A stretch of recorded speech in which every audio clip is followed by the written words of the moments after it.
Hello, everybody, and welcome to another edition of the Brief Nerdy Podcast. My name is Ryan. I'll be your host this week. Joining me once again is my wonderful co-host, Trent, Hello.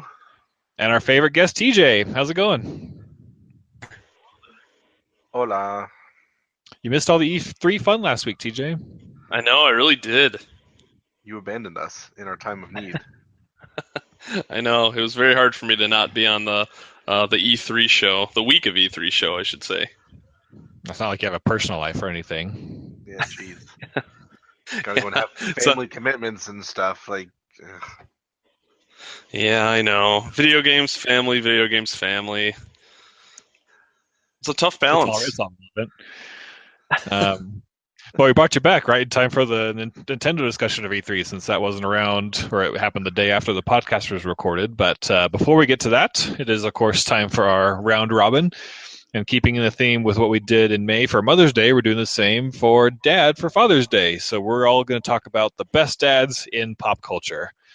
If you guys don't mind, I'll go ahead and just go first. It was the first one that popped into my head. I'm sure with many hours of contemplation, I could find more or better examples. But the first one that popped right into my head is Joel from The Last of Us.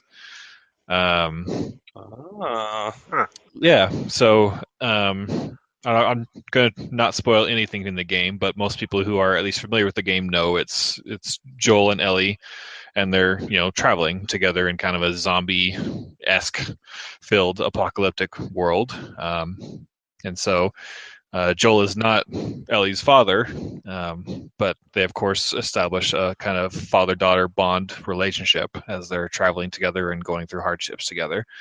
And I'm one who really, really, really enjoys the ending of that game and how that all plays out. But I feel it's just a beautiful, one of the most beautiful relationships, in a non-romantic way, in a video game, at least that I've ever seen. So, yeah, that's mine. Nice. Do you really think that it hasn't been enough time for spoilers for that game? I think with Do you really think not enough time has passed?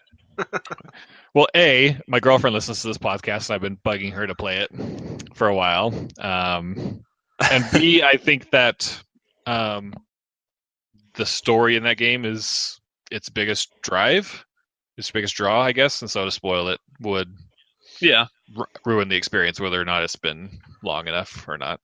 And if I end up getting a PlayStation, I will probably end up playing it. Okay, yeah. Fair enough. Like, I'm even hiding trailers from her. Like, I was worried because she was watching like Sony's press conference with me, and I was just like, "Don't show Last of Us 2 trailer. Don't show Last of Us 2 trailer" the whole time, because I didn't want the ending of the first one potentially spoiled by a trailer for 2. So, yeah. Well, I wonder when that game's going to come out. I really have a feeling that Last of Us 2 is going to be like the swan song for the PlayStation 4, and also have a PlayStation 5 version at launch. Huh. You think so? Yeah, I think that's pretty much what they did with the first game. Because that like remastered, or whatever you even want to call it, the higher definition game that came out on PS4 pretty quick. Because I know a lot of people were like, "What? Like, really already?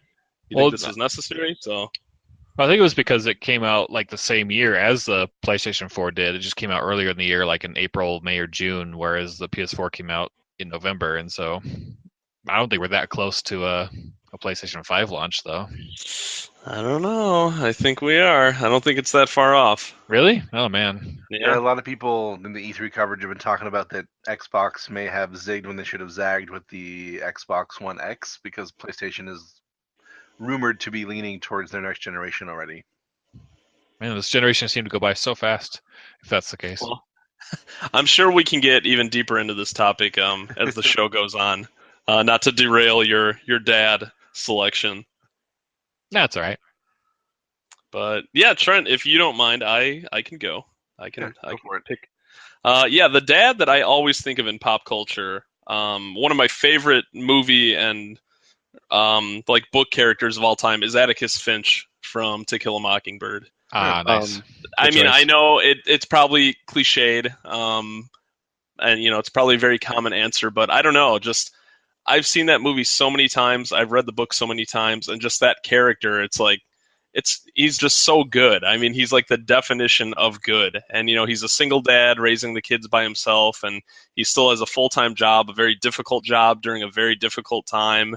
And even though even though he makes hard decisions, he still sacrifices the things that he has to in order to raise his kids as best as possible and just do the right thing. So I think he's a fantastic character.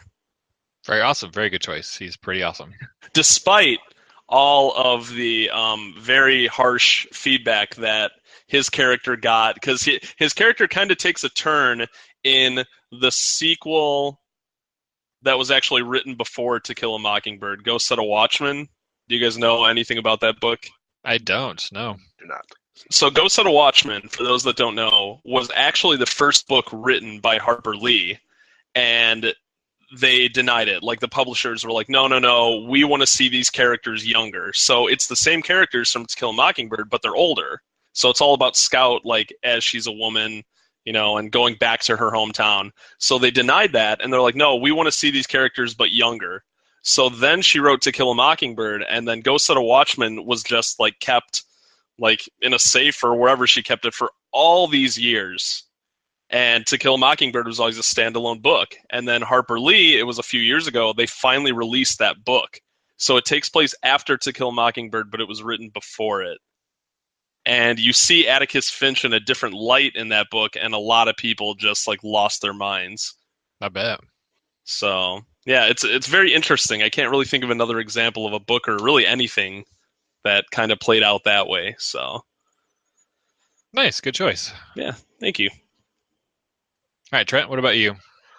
So I had a couple different ideas pop into mind, but I think one of the most iconic father figure experiences in video games for me is Ethan Mars, who is the dad in Heavy Rain. Jason! I'd really love to have one. Please, Dad.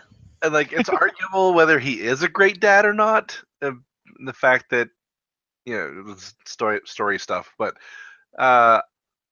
playing as him and going through the things that he goes through and just like seeing everything that he is willing to do and like that you have to do as him to save your son is pretty cool. I thought it was one of the most kind of human aspects of that game, and so I really liked it a lot. So he's mine. Very nice. That game holds a very special place in my heart. Me too. Yeah? How come?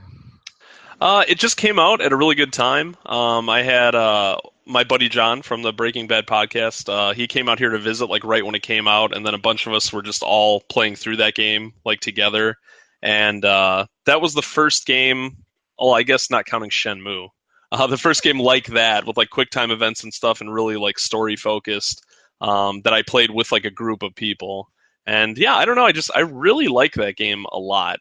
I know it gets some crap from people, but I don't know. I think it's a great game. Yeah, when I think of games that have had one of the most like story and like cinematic impacts on me, that it jumps to the top of the list. Yeah, it's cool. And like I played through the whole thing, and then I had my wife, who was just my girlfriend at the time, like I just had her play it. She very casually plays video games, but I just had her play that, and I even had such a good time just watching her play through that. So yeah, it sounds like it'd be a lot of fun. I know you played Beyond Two Souls. How does it compare? Most critics said it was eh. I got through. Well, we played that together because that actually has co-op. One person can play like as the ghost, and the other person can play as what's her face? What's her name? The actress. I'm blanking. Ellen Page. Ellen Page. Yeah. Yeah, so you can play co-op together. So we were really excited to do that, and we got about 2/3 through the game, and it's just all over the place. And supposedly in like the HD remaster or whatever you want to call that, they have the option where you can play the game in chronological order. Yeah, I also heard about that. Yeah, supposedly that makes it a lot better, but it was one of those things where it's like, do we really want to go through all that again? Yeah. So you never actually finished it? No, we didn't. The story takes a really crazy turn. Really crazy turn. If I had to compare it to a movie, it's like Poltergeist 2, if that means anything to either of you or anyone that's listening. I haven't seen Poltergeist, so.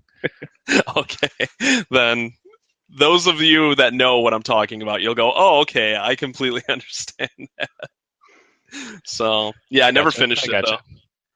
It's always been on my list, and I have the PS4 remaster. Like I said, it gets pushed further and further down the queue as more important games come out to play. But yeah, I'm excited to see Quantic Dream, really stretch their legs again eventually. Well, speaking of Heavy Rain, did you guys play that like DLC that came out for it, where it was like called like the Wolf or something, where you were the female reporter and you had to sneak into that creepy guy's house? No. It sounds really familiar, so I can't place whether I did or not, or just saw trailers for it, but I don't think I did. Yeah, it was like a standalone. I don't know if you got it free like when you pre-ordered it and then it came out at a later time, and then that was supposed to be the first of like many DLC chapters, but that was the only one they did. And that is probably one of the most intense gaming sequences I've ever played. Wow. So that's cool. Put that on your list too. Did it come with the PS4 quote-unquote remaster? You know what? That is a good question. I don't know. I'll keep my eye out for it if I ever do a replay. Yeah, because you're like, I won't spoil anything, but you're just sneaking into this really creepy guy's house when he's not home, and then he comes home while you're there, and you're just going like through his house trying to get away, and it's crazy. There's a lot of different paths and stuff you could take too, so good stuff. That's cool. Yeah. Yeah, I would love another game like Heavy Rain. I know we're kind of getting off into a tangent now, but I love it. It's fantastic. Well, that's why I'm hoping for Detroit. Fingers crossed. Yeah, hope it's good. All right, so TJ, you're just in time for us to continue our E3 coverage from last week, starting with Nintendo. What a quinky dink. You're on here, we're talking about Nintendo. Yeah. Well, I mean, they're okay. Nintendo. Yeah. I kind of know some stuff about them. Well, I have to say, I think their press conference, I'm using my invisible air quotes again, was probably the best, I have to say, out of all of them. Yeah. Huh. Yeah, I mean, I know, like, people might say I'm maybe kind of biased, but there really wasn't anything they showed that I was like, like, whatever. I'm not saying they had, like, the best showing of games of all time, but I feel like everything they showed, while it wasn't in, like, great quantities, was pretty solid across the board, and a good variety, too. I was pretty with Xenoblade, but I don't play Xenoblade, so... Yeah, if we were just like so excited to get anything good from Nintendo after so long that it seems really good.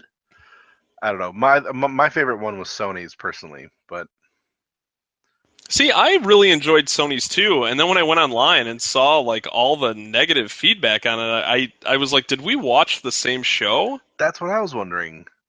Well, my problem with Sony is that nearly everything they showed us last year. And then they're still like coming out in 2018, so it's like, what? Okay. But that Spider-Man trailer, though. But yeah, the Spider-Man trailer was great. That's my favorite thing of E3, hands down. Except maybe Ori. Yeah, the only two things that got an audible reaction from me was Ori and Metroid Prime 4. Go on, Trent. Metroid gets a meh from me. See, I love Metroid, and there hasn't been a Metroid game in 7 years at this point, and there hasn't been a good Metroid game in about 10 or 11 years. So, like, I was ecstatic that they're bringing back the Metroid Prime series, which I don't say is my favorite, because I probably prefer 2D Metroid over the Metroid Prime games, but... Yeah. Yeah. Although, I gotta say, I'm also kind of a 2D Metroid hipster. I don't like the move to 3D, but that 3DS one looks really fun. Well, yeah, even that, like Nintendo, I mean, Metroid is the one thing, I guess the only other thing closest would be Mother 3, where every year people just relentlessly ask Nintendo, where's Metroid, where's Metroid, where's Metroid? And then they finally announce a new one in the Prime series and then hit you with a surprise double whammy where they show off a 2D Metroid that's coming out in a few months. So it's basically done at this point. That was pretty cool. Yeah, and I love how that wasn't even part of their conference or like whatever you want to call it, their digital event. Like that wasn't even in there. And then later on during their live streams, they're like, "Oh yeah, here's another surprise: Metroid: Samus Returns." And we have it. It's playable because it's pretty much done. So, Yep. And it looks good. I think it looks like it could be pretty decent. I never played through Metroid 2. Have either of you guys on Game Boy? It was my first Metroid. Well, I played the NES one at like a friend's house every now and then, but like between the password system and it being like a friend's game, I kind of just dabbled in it, never really played it through completely for a long time. But I was a Game Boy kid, hardcore, and I had Metroid 2, and I played it to death and 100%ed it several times over. In fact, I'll never forget like the way I found out that Samus was a girl. Like I missed it the first time because like the very first time I beat the game, she does like a jump and then the suit comes off and then she's there like not really in a bikini but kind of in a swimsuit and then but like I kind of like put the Game Boy like not down but kind of was just listening to the music with my headphones on, and then like the music kind of stopped and I looked at it and there's just a girl on the screen. I'm like, what? I'm like, okay. And then like eventually I didn't until I beat the game later, and then she did that jump, and then I saw the jump and the suit kind of come off. I'm like, oh, Samus is a girl. So the same quote unquote reveal that happened at the end of the first game happened to me on the second game, but that's funny. 2 is probably the one I spent the most hours on, whereas Super Metroid is the best in my opinion. Yeah, I have not played 2 yet. I plan on it, though, because I heard that one, out of all the Metroid games, that's probably the most linear. There's still some, like, backtracking and exploration, but for the most part, it's pretty straightforward, right? Yes, it's probably the most linear, but it's also the one that is aged the least well. Sure. Because of the limitation of the graphics on the Game Boy, everywhere pretty much looks the same. So it's really hard to... And there's no map in the game. So it's really hard to get your bearings because you have to remember basically where this acid is that halts your progress. So it kind of makes the game linear. And then from the last time the acid went down, you have to find and hunt some Metroids. And once you kill, the 5 to 10 of them that you had to kill, an earthquake will happen, and then the acid level will move down, and then you could explore further down, and then got to kill another 5 to 10 Metroids down there, and then rinse and repeat until you get to the final boss. So okay. You're in that fashion, but again, everywhere kind of looks the same. So if you get lost, like it is rough to try to get back and get your bearings back again. Huh. So it's still a great game. Yeah, and a lot of people, it seems like they're kind of worried because it is a remake, but I look at Metroid Zero Mission, that's my favorite Metroid, even over Super Metroid, and that's a remake, and you almost can't even call it a remake. It feels like a brand new game, and from what I've seen of Samus Returns, it seems like it's going to be the same case with this one. I agree completely. That Zero Mission is fantastic, a good reimagining of Metroid 1, and if this one does the same thing, then I'll be very happy with that. Yes, me too. And I don't know if you guys saw, but they said for Metroid Prime 4, it's very far off. I think they said they just wanted to get it out there, so without them saying it, they were basically saying, like, all right, like, leave us alone. Like, that was enough for me for now. Yeah. It's so funny. I think I saw, it was maybe a few days ago, that Metroid Prime 4 trailer, which shows you nothing, had like over 1.5 million views on YouTube at the time already. Like people watched it that much, and it doesn't show anything. People like tracked trends and what people were talking about most, and Metroid Prime 4 was the number 1 of all of E3. Not even joking. Yeah. That's crazy. Well, here, how about we go down the list really quick, and we can all do our yay or nay for the games that Nintendo showed off. You want to do that? Yeah, sure. All right, cool. So I'll lead us in this. So Xenoblade Chronicles 2. Ryan, I know you said you're Nay for me, but I know it's very exciting for others, so good for them. Yeah, how about you, Trent? Any interest at all? I'm not really. I've never played any of them, and so it's kind of a take it or leave it for me right now. Well, I played Xenoblade Chronicles on Wii. I think I played through about half of it, and it's a very overwhelming game. Like, there's a ridiculous amount of content in that, and like managing your inventory and your characters and your armor and stuff like that. It's really great, but yeah, it's very overwhelming. And then my buddy was playing through the one on Wii U, and I went to his house and he showed me. He was really far into it. He basically showed me how in-depth that game is, and it was completely overwhelming. I'm like, this game looks awesome, but there's no way I can see myself investing time into this. Huh. So I don't know. Hopefully Xenoblade Chronicles 2 kind of meets in the middle, where it gives you a lot of options, but isn't that crazy overwhelming. So we'll see. Yeah, I mean, the aesthetic of it looks really cool. It's kind of like a sci-fi fantasy hybrid world, and that kind of appeals to me on some level. It's hard for me to jump in on a sequel, and I really have no way or interest in playing the first one. Yeah. At this point, so it depends on if the story is like easy to jump into or not. Yeah. Like one of the ways I would describe those games, they almost feel like a single player MMO, where you feel like the world should be populated with like all these other human like online players, but it's not. So that just increased my interest in it. Yeah, check it out. But yeah, so the next game they showed off was Kirby. That's the only name that they have right now for it. That's for Switch. Are you guys Kirby fans? Yes. Yeah. Love Kirby. One of my favorite Super Nintendo games ever was I forget what it's called now. Superstar? Yes, thank you. Oh yeah, with like multiple games in it. Yeah, they were all great. Yes, they was fantastic. And co-op, like most of them were co-op. Yep, super fun. Yeah, very good. And this one was showing off like the 4-player co-op. So yeah, I think it looks fun. Wasn't expecting a Kirby this early on, but I'll take it. Yeah, usually they send out the Kirby when they're ready for the system to die. Yeah, yeah. So next one, Pokken, however you want to pronounce it, DX, port of the Wii U game with added stuff. Yay, nay. Yeah, I have it on Wii U. It is a fun fighting game, but it's a fighting game, so you can only get so much out of it depending on the type of games you're into.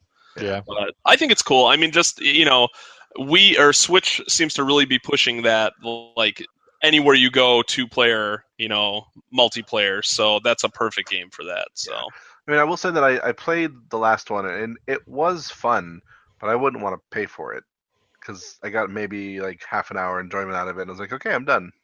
Yeah, I get that. I understand that. That's fair. Yeah, Metroid Prime 4, we already talked about. Yoshi, that is the only title they have for that. Did you guys see much on it, or just did you only see what they showed in that video? Only what they showed in the video. And yeah, same. Looks like just another Yoshi's Woolly World, just sequel. So cool. Yeah, really cool aesthetic. I'm gonna call it out right now. I'm gonna predict that they call it Yoshi's Dinorama. Nice. Ooh, good call. Let's see if they end up using that. I did watch some hands-on with that game though, and it does look really cool. I mean, the graphics are beautiful, and it does have co-op and stuff. So the whole dynamic that they're introducing is there's a front side of the world and a back side, and if you play by yourself, you can only go into the level from the front or the back, and then you play through the whole level that way. But if you do co-op, you can flip back and forth between the two. And just one little detail to point out, they're all like dioramas, so the front are all decorated nice with like construction paper and paint, but when you go to the back side, you'll see they're using like milk cartons and like cereal boxes and stuff, and they didn't bother to cover up the backside. So little touches like that is what keeps those games interesting. So yeah, they finally announced an untitled Pokemon RPG. Made me so happy. I was so disappointed in the Ultra Sun, Ultra Moon announcement, and then for them to come around and just... Yeah, a full-on traditional Pokemon game for the Switch. I'm excited. Because I think I may have been more excited about that than like the Stars or whatever third game people were hoping for from the Sun and Moon stuff. So like a whole new, like, classic style Pokemon game.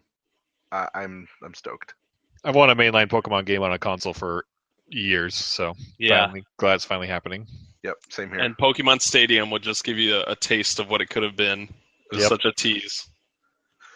Yeah, I can't wait to see what they do with the graphics of the Switch and what kind of like co-op / multiplayer stuff that they can improve on and like have new things that the current 3DS doesn't have.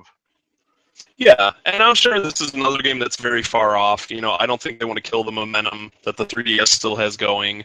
I mean, that Pokemon Sun and Moon, I think, was the best-selling Pokemon and like fastest-selling of all time. So people still play their 3DSs. Oh yeah, and I'm one of them. I'm excited for. I mean, I wasn't super like, blown away by Ultra Sun and Moon, but Mhm. I'm probably still going to get them. So Yeah, I'm curious to see exactly how different they are, but I'm sure we'll find that out soon enough. that means I should probably go finish the first one. But Next game, though, Fire Emblem Warriors on yes. Nay. Switch. Again, good for other people. They love Fire Emblem, but I don't really enjoy it, so nay. I've been Did wanting you- to get into the Fire Emblem series, so I think I might jump in with this one. Yeah, I mean, it's very different from all the other games, but yeah, I guess like from what people said, like they got to play in the presentations they did, it still feels like Fire Emblem, even though it doesn't play anything like it, so that's good. Yeah, then they showed more of the Breath of the Wild DLC that's coming out, I believe, next week, and then the rest of it comes out later this year.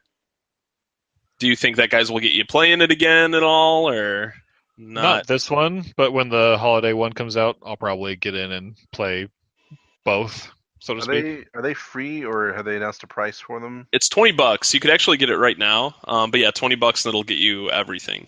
Okay, it's not bad. Yeah, I'll probably. I don't know. I'm not very far into it, so I can't decide if I should finish it real quick before the DLC or just wait and get all the new stuff too, and maybe that'll pull me back in. I don't know. Well, the DLC that's coming out next week, that's more like a bunch of little things that are actually really helpful. So if you got it now, even by you not finishing the game, it actually might make the game even a bit better for you. So yeah, I think it would be worth it to get it. You might actually get more out of it than people that have finished the game. But yeah, then they didn't show the details of the story DLC, but it looks like it revolves all around like the 4 like Guardians or whatever you call them. So yeah, I don't know what that's going to be like, but we'll see. Maybe they'll throw in an actual dungeon. Oh, sorry, too soon. Yeah, no, that was one of my biggest gripes. Am I gonna get all the Zelda hate from all the Zelda fans now? No, I don't think anyone would argue with that. So this next one might not be a big deal, but I would like to talk about it just a little bit, see what you guys think. So Rocket League, they announced that for Switch. It's out on PC, Xbox, PlayStation already. But the nice thing is the Switch will be able to play online with PC and Xbox players, but no Sony. Yeah, what do you guys think about that? Sony's being kind of weird and closed off with these kind of, because the two big cross-platform things that I can think of are Rocket League and the new Minecraft announcement. Yeah. And both Sony said thanks, no thanks. Yeah, it's really, really odd to me.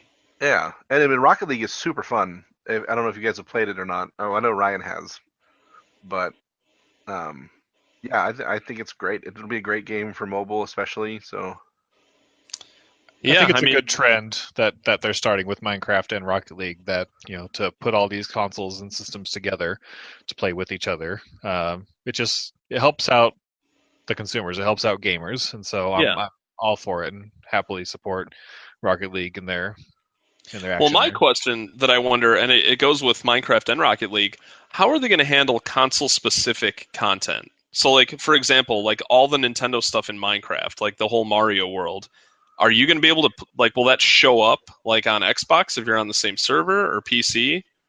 Or, I'm like, pretty how sure are they it will do that? show up. It'll just be, like, kind of an advertisement. Like, hey, do you want this Warhog from Halo? We'll buy the Xbox version. So would be that my is guess. interesting. I hadn't given any thought to that, but yeah, I imagine it'll probably be generated in the home console, and then the other people could see it and interact with it if they're like joining someone else's server. Yeah, and I don't know if you guys are. Those servers are not going to be free either. They're $2.99 a month for up to 3 players, and $7.99 a month for up to 11 players. Oh, I didn't see that. Yeah, they kind of like just hid that in the fine print, but yeah. Can you not host your own at all, or? I don't know. That's interesting. Yeah. But, I mean, those prices, considering how crazy people are with Minecraft, those prices really aren't bad, especially if you're splitting it between, 3 or 11 people. But that's true. Yeah. And if you've ever paid for paid hosting for online stuff, that's really not too expensive either. So. Yeah.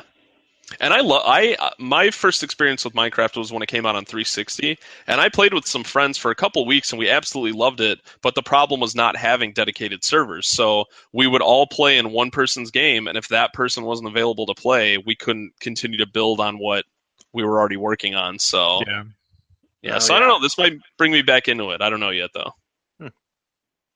And then they showed some of the Sonic games and stuff, but I mean that's multi-platform. So I guess the last one we'll talk about really quick with Nintendo is Super Mario Odyssey. So I'm curious. We have a T-Rex. That's what they said. John Hammond did.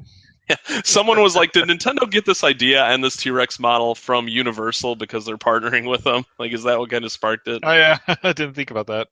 Because when they showed that T-Rex, I'm like, is this Monster Hunter? I was like, that's like a pretty like normal looking dinosaur though. Yeah. And then the little Mario hat, little Cappy. Mario's using the power of devils in his hat to possess other creatures and force them to do an unforgivable curse and act like things they wouldn't do. The concept is just so strange because you're not even just taking over other living things. Like basically anything that doesn't have a hat, you can put Cappy on and then become that. Like even a pole. Like a pole. Like Mario becomes a taxi cab at one point. You become lightning to fly up a building.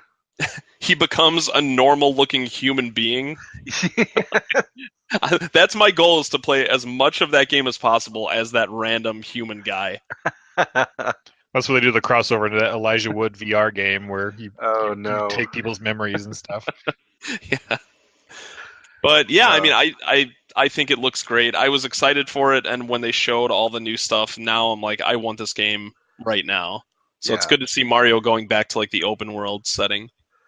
Yeah, it looks incredible. I was already excited about it, and just seeing what they showed off, like the jumping from the 3 to the 2D and like rotating around like a tower, jumping in the old style Mario, and then coming back, hopping out into back into the 3D and stuff.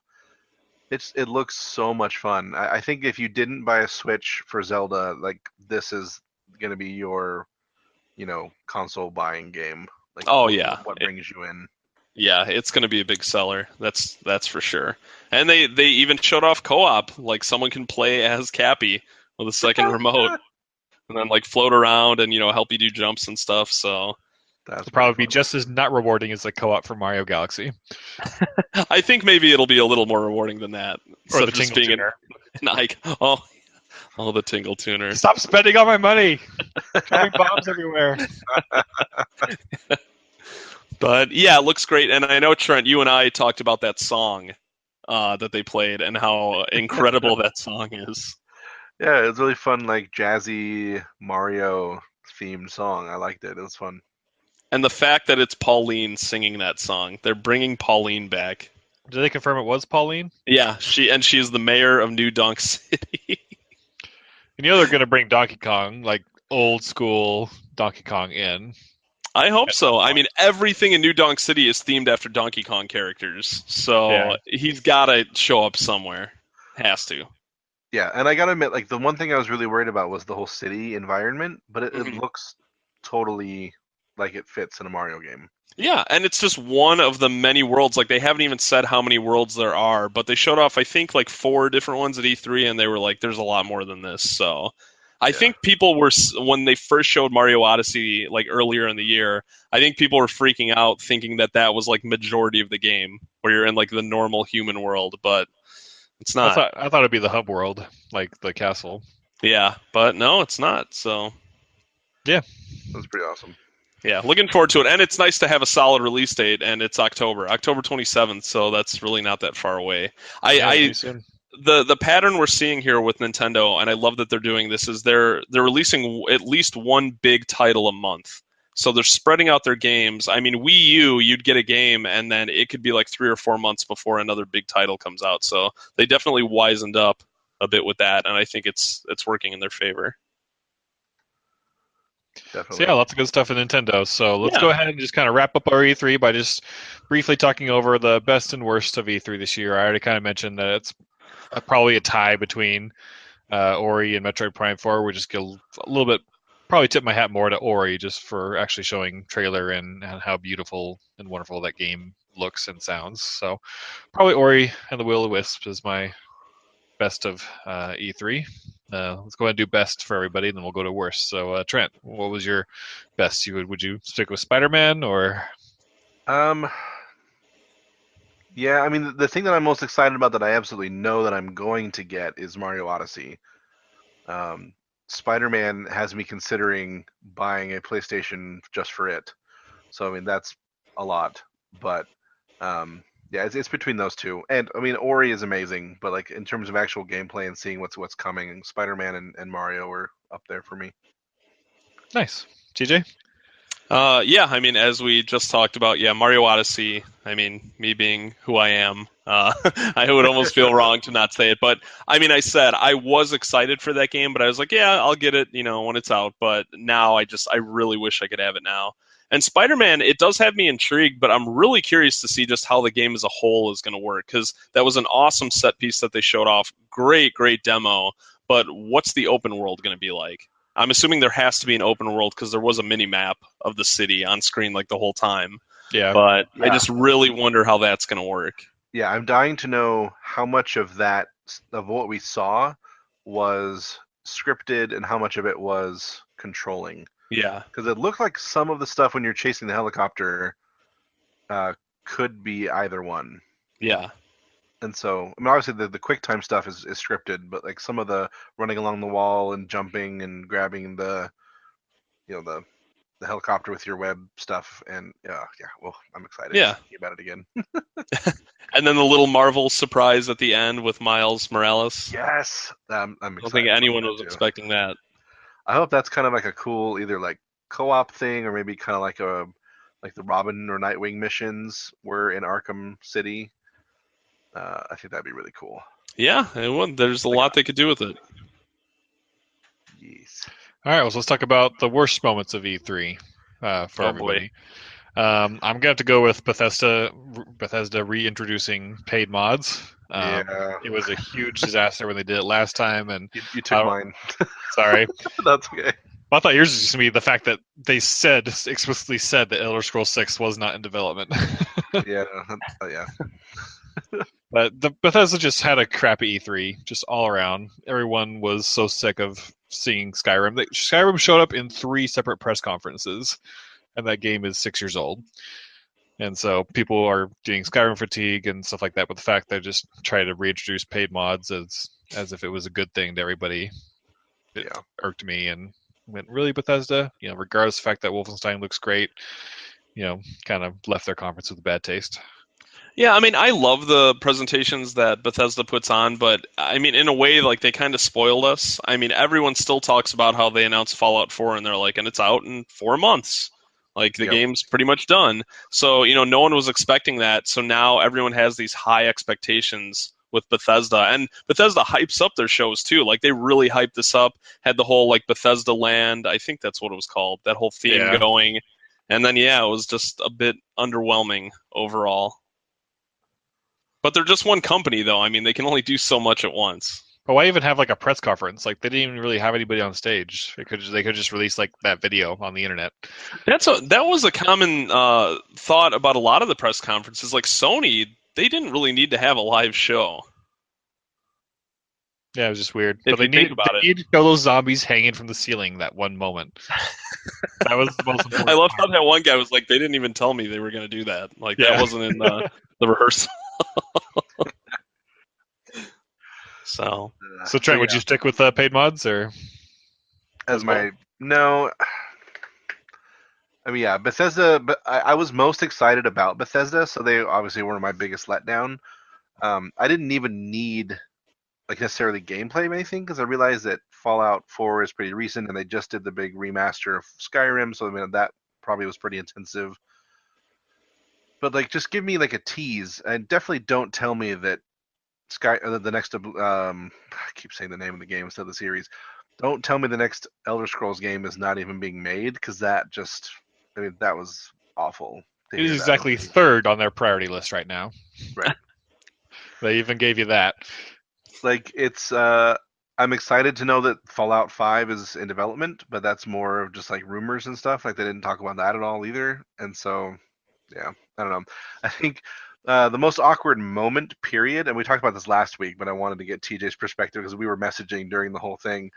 When Ubisoft panned to the like home base couch or whatever, they were playing Assassin's Creed on the little TV, and instead of like cutting to Oh the my feed of the TV, they had like the over-the-shoulder camera with the glare and the bad angle and the lighting. It was just like, hey, look guys, look at me, I'm playing Assassin's Creed. I'm like, okay, cool. I'm glad you told me because I can't tell. All right, I will say this right now. The only way I will buy that Assassin's Creed game is if they have that as like a cheat or an unlockable mode where you're playing on your TV but watching a fake TV that's slightly angled. If they put that filter in there, I will definitely buy it. I'll tell you what, I'll get the game and then put it on my computer, but then get a webcam and point it at my TV, and you could stream play it that way. All right, great. We'll do it. That's fantastic. Yeah, I still can't believe that they did that. I was like, oh, okay, they're going to show it really quick and then cut to it. Yep, any minute now they're going to cut to it. Yep, here it comes. It's got to happen now. It's been showing for way too long. And, okay, they moved on to something else. Yeah, that's what I was like messaging you on Facebook. I was like, are they really doing this? Like, what is going on? So Okay. really quick, I know like we're past Nintendo, and I know I didn't say my most hated moment, but really quick, that Rabbids game, I don't think we can go without at least mentioning that, the Mario Rabbids Kingdom Battle.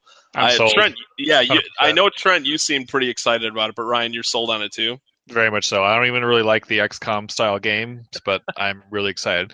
And I'm not even one to like hate on the Rabbids. I know a lot of people do, but I've only played the first Raven Rabbids game that came out like as a launch title, I think, for the Wii. That's the only one I've ever played, so it's not like they've been overplayed in my mind. It's because that's my only exposure I've really had to them. So I never really found them horrible or annoying in the first place. I know a lot of people think they're annoying because they took Rayman away from us, so to speak. But no, I was cautiously optimistic when the rumors were out for it, but once I saw the first trailer / gameplay, I was like, yep, I'm sold. I'm in. This looks like a lot of fun. So Yeah. And Yep, I mean, agreed. supposedly the Rabbids are huge in Europe. Like, there's like dedicated theme parks and stuff for the Rabbids. yeah, I've heard that too. So they have a big following there. And someone made the point, and I wonder if you guys will agree with this. Someone online made it. They said they don't feel like anyone hated the Rabbids until the Minions came out. They feel like Possibly. the Minions killed the Rabbids because everyone's like, oh, the Minions are just like the Rabbids, or oh, the Rabbids are just like the Minions. But the Rabbids have been around way longer. Yeah, it's true. And the Minions are a love it or hate it group of characters. So I don't remember when the Rabbids were out, I don't remember people hating them. That's why they kept making those games, because no one said they hated them. Yeah, I don't know. I've I never don't know. hated them. Wasn't there a show on Nickelodeon too? I think there was. And just I them think running there around going bah! The whole time. Well, wasn't there that Ninja Turtles fighting game? It was almost like a Smash ripoff, and you could play as the Rabbids in that also? I don't know about that. I don't think I've heard of that. Yeah, Ubisoft made like a Ninja Turtles fighting game, and I'm pretty sure some of the unlockable characters were Rabbids. So, there's your Rabbids fact. You're our resident Rabbids expert, no longer a resident Nintendo only expert. Yeah, I'll be honest. I didn't really know much about them at all before the press conference, and I mean they are obviously very silly, but I thought they fit pretty well into the Mario universe, and the gameplay looks really fun. So Yeah, it seems like Nintendo. Like, if you didn't know Ubisoft was doing that, you would think that was a Nintendo game. It looks like it has a ton of polish. So It does. the animation is perfect. The art style is on point. And like it's not just that they copied those kind of tactical games. Like it looks like they've actually got a little bit of innovation on it too. Like things Yeah. that are unique to this game. And So- and it's not dumbed down. They give you the options to dumb it down. Like, you can fully customize your characters and put like the different perks, or you could just autofill it. So it's like, Nice. for people that want to do it, it's there. For people that don't, that's there too. So that's the one thing about that game that's kind of weird. I'm like, who is this game really for? Me. Because it's not For a me. dumbed down. Well, yeah, like obviously it's for us. But like, I mean, it's not really dumbed down or like that simple to where like a little kid can get it. But I don't know. Maybe I'm not giving kids enough credit. I think kids are smarter than that. So See, I had kind of the same thought, but then I remember, playing, Final Fantasy VI as a kid, that's true. and being able to go through that. And so I think, Yeah, or even Final Fantasy VII with the materia stuff and moving stuff in and around. Yeah, I think if the game holds your interest as a kid, like you'll want to learn it. Yeah. You'll go, okay, this game's cool. I really want to know how to play this. So, yeah. But yeah, and then another game where that comes out in August. It's only a few months away, so gotta love that. It's gonna be a busy fall. Yeah. But I don't want to dwell on negativity too much. So my most hated moment of E3 was probably just the EA conference. That was the first one to start things off, and I'm like, oh, this is not setting up the other shows in a positive light. I just thought it was just your typical, like, oh, cool people play games now. Let's see how cool people are when they play. Let's listen to this fake online talk. That's totally not anything like actual online play with strangers is. Someone else said that on my Facebook feed, and I kind of like I mentioned to him. I don't mean it in a derogatory way, but like I kind of said to him, like, have you seen an EA press conference? It's always half sports, a BioWare tease, and their new shooter coming out this fall. Like EA was exactly what I expected it to be. My expectations were low, as they should be, and I got what I wanted. Like whereas Bethesda, it was a lot higher, and maybe that was too expecting of me. But yeah, my expectations weren't even low. I just kind of like, okay, sports stuff, tune out. Like I literally like drag the window to the side and like start Redditing or doing something else and like turn the volume really, really low. You don't want to get in the game. Yeah. Well, it was a little worrisome that they didn't show any of the Battlefront 2 single player. They basically had like a 40-minute multiplayer demo. Well, I think people are really wanting that, I guess, more than to see single player at this point. Or at least more, not really multiplayer, but see like the prequel era in action. Oh, yeah. We want clones. Yeah, we want clones. Give us clones. Well, those battle droids did look pretty fantastic. Oh, so cool. And I kind of want to not see any like single player gameplay. I'm like, okay, I'm okay for like another storyish trailer like we got at Celebration, but like I mean, if the Battlefield games are any indication, there's going to be some crazy set pieces and crazy stuff happening. I mean, we already saw from that one story trailer, like X-wings like flying out of hangars that are like on fire and stuff like that. And so I want to save those moments for when I play the game. And I feel that if they were to do like a 5-minute single player gameplay demo, like it would be to show us like something like that. And I wouldn't want to see that. I totally understand that, and I do agree with that, but if you think about all the other demos at E3, every company loves to show off those single-player set-piece moments, like Spider-Man, and, Uncharted. They always do that, so to skip this, I just hope that doesn't mean that the single-player is going to be very, either short or basic, straightforward, because you would think if it was that good, they would at least show a snippet of it or something. See, I think the game's going to be short. Anyways, I just think that for main AAA shooters, that's kind of what we have to expect now. I wouldn't be surprised if it's 5 hours long. I'm curious though, like how they're going to pull that off with the time span, because they're going from the end of the Battle of Endor into the Force Awakens, is what they said at Celebration. That's like 30 years. Oh, really? It's going to be that far? Yeah. So I'm like, man, how are they going to? I mean, it's got to be at least. I mean, what are they like 2 hours a decade? Like, is that? Yeah, I think it'll be something close. And they also said, you're going to jump around and play as certain characters. Like you'll play as Luke and as Kylo Ren at certain points in the campaign. So you won't be what's her face the whole time. So I'm pretty sure there'll be a couple missions set like right after Return of the Jedi where you're as her. Maybe even like a Battle of Jakku from her perspective. I wouldn't be surprised about that at all. And then play as some Luke tidbits of story that maybe even connect or foreshadow into The Last Jedi, and then go back and play as her during some beginning of New Order stuff, because not a whole lot of wars or battles were happening after the Battle of Jakku up until Force Awakens. So I imagine it's going to be very heavily weighted at the beginning and the end of that timeline is what I guess I'm trying to say.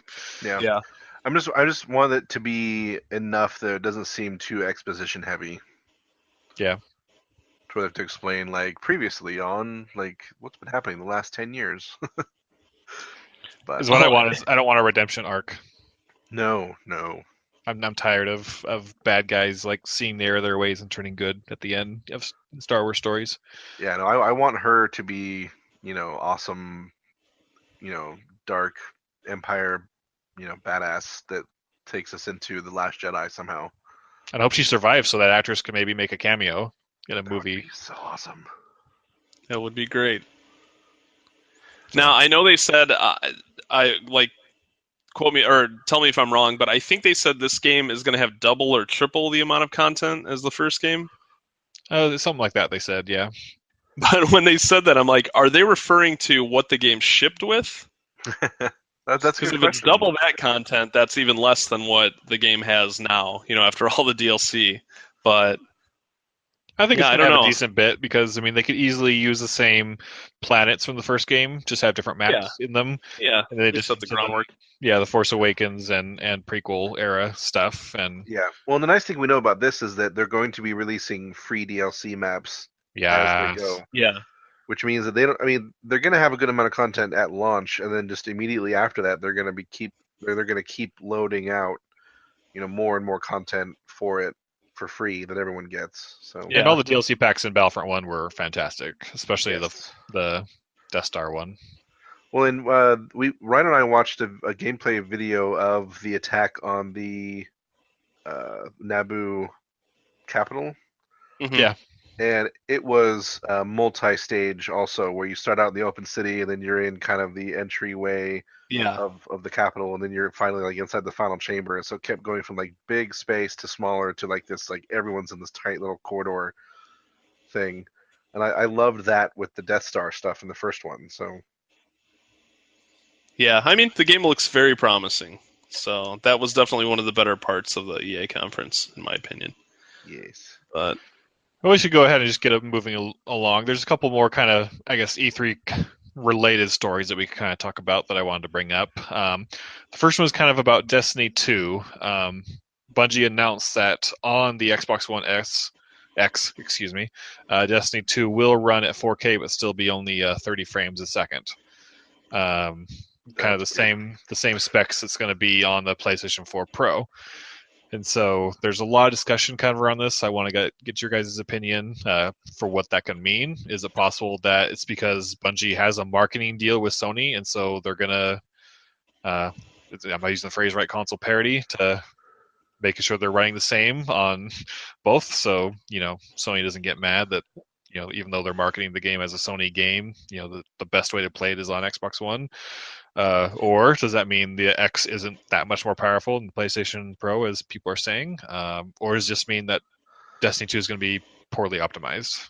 Well, I actually have, I'm glad you brought this up. I have insider information on this. Oh, yeah. It is all due to the multiplayer. They don't want any console to be better, like 60 frames versus 30 frames, and have that frame rate advantage. So they're trying to keep them all equal, specifically for multiplayer. But isn't there no cross-platform multiplayer anyways? Well, I think they're talking Xbox One versus Xbox One S versus the X. Oh, gotcha. That makes sense. So, and I think that's actually going to be one of the biggest problems that they face with the X is that every game still has to play on all three. So how much better can the Xbox One X show, especially in competitive games? Yeah, and I feel like the Xbox One X, which I know you guys had your E3 show last week, but I just need to say, I still think that's an awful name. That name has not settled with me at all. The One X. It's the Xbox. Yeah, but what was I going to say? Oh yeah, so unless the Xbox One X sells in like gangbusters, there's no company that's going to want to make the ultimately way better version on the Xbox One X, like the superior version, and then have like the Xbox One S version just kind of run okay. They're going to want the games to run absolutely fine on the lower end consoles, and then just add a little bit of extra. I can't see the Xbox One X or the PlayStation Pro ever getting to that level where it's like a night and day difference. Well, it doesn't have to really be night and day difference, but I would settle for the game being 30 FPS on an S or lower and 60 on an X. That's kind of a quote-unquote simple, thing. Yeah, that But they- there more are powerful single console. player games out now that do have that option on like the PS4 Pro. Yeah, and So- they could approach it the way that they approach PC gaming, in that they have different settings that fire depending on which console you're on. You know, like graphics settings from like Fallout, for example, on your PC, Yeah. like, auto detects. So, Yeah. who knows? It So- does add extra development time for the developers because they have to, you know, they have all these different variables now that they have to test for before they can launch. And is that worth it for them? Yeah, I don't know. I really, that's why, like earlier in the show, Ryan, I said, I don't think we're that far off from PlayStation 5. I really think that these are just like a small, like, sidestep. I don't think they're planning on, like, doing this every couple of years. Like, I feel like a few years from now, we're going to get the next consoles. See, I think that Sony will do the PlayStation 5, but I really think Microsoft is now going to basically do the iPhone model, to where they're just in 2 or 3 years they're just going to announce another Xbox, and people will maybe think it's the fourth generation Xbox, but the fact that it will play all the previous Xbox games on it, it's kind of what Phil Spencer's been kind of wanting to do, and why they announced full backwards compatibility with the original Xbox games now, because now you can, and I'm paraphrasing here, put any Xbox game into your new console and play it, with obviously licensing and backwards compatibility limitations. But I think when you get a new iPhone, if you're still running like an iPhone 4 today, there's going to be some games applications that will say like, no, you can't run this on an iPhone 4 anymore. Yeah. Sorry. And it will eventually get to that point to where when they release a game, like, okay, this is going to be Xbox One X and Xbox 2020 or just Xbox One X and higher. You cannot play this with Xbox One S or earlier. So Xbox to speak, One kind of Z. games. And I think that's like 5-10 years down the line, that they're going to want to be able to give the option for people who still just have the Xbox One to play. But I really think that's Microsoft's model from here on out is the iPhone model. That is interesting. I could see that being a better way of going about this. I mean, like it's worked really well for mobile, and also, I mean, just they've also announced that Windows 10 is the quote unquote last version of Windows. Yeah. So I can see them wanting to get to a place where like they just keep coming out with a better Xbox One. Or even think about how like some Blu-ray discs that you could buy come with the DVD version inside. I don't think it'll ever get to that point because but when the next quote unquote Xbox comes out, you buy that game. It also comes with an Xbox One version, just in case. Yeah, Something to that effect. And I don't even think. I mean, I think we're getting away from the physical side of it altogether. Is that I could see, and what I would love to see is that if you buy a game from Xbox Arcade or whatever they call it now, whatever console you happen to own at the time that it can be played on, you could play on it. Like, I think that would be the best model going forward.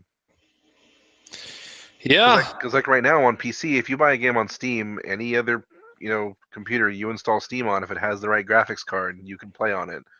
And I think Xbox would do themselves a lot of favors to go that way. Personally, I really think that's what they're doing. So. Yeah, it's interesting. I mean, this is brand new, so I don't know. We'll see where it's going to go. I don't know if I like it yet or not, though. Speaking of, we're not sure where it's going to go. Mass Effect Andromeda. To bring it up again, it's a little bit of older news at this point because we've had other things to talk about in the podcast. But Kotaku released a really good article talking about its troubled 5-year development, and basically, due to a million different factors, including poor management. Not having enough people working on the project, competition between the Edmonton and Ontario, or not Ontario, what's the other office? The other Canada office. And just Toronto, yeah. Several other factors, basically Andromeda had a really troubled 5-year development and basically really only had an 18-month development when all is said and done. They're just trying to be too ambitious and things like that. It's a really good read. It's on Kotaku. Definitely check it out. But in the end, it made me very, very sad because, it's kind of just showing more evidence, and especially the fact that no one mentioned Andromeda at all during E3 is that they're not even going to be doing any DLC, and kind of let it die and have 2 or 3 big plot threads dangling that were probably planned to be answered in single player DLC and a sequel, which don't know if they're ever going to be answered now, which is unfortunate because Mass Effect's on ice right now, and who knows when they decide to bring it back. They were probably going to stay as far away from Andromeda as they possibly can. So they're probably going to go back to the Milky Way and do either a prequel, a midquel, or choose a canon ending from Mass Effect 3 and continue the story on from there. It is really sad. So. And it's sad, but at the same time, it kind of gives me a little bit of closure in the fact that like it makes sense now. Like everything makes sense, and like why animations were worse than Inquisitions. Why they had so many bugs. Because everyone's like, oh, they had 5 years to do this, blah, blah, blah. I was like, well, I mean, apparently not. Yep. And it kind of going into our next topic, it looks very clearly like they were, what's the word I'm looking for? Assimilating the Mass Effect team and stealing them away for Anthem. Yeah. So. Yeah, it does seem that way. That's why Anthem seemed very bittersweet for me. It looks fantastic, and in fact, and then next story kind of talk about, just talk about now, I guess. But Drew Karpyshyn, the writer of Mass Effect 1 and 2 and KOTOR and several good Mass Effect books, like the Darth Bane trilogy, he is the lead writer on Anthem. Darth Bane's in Mass Effect, huh? Yep.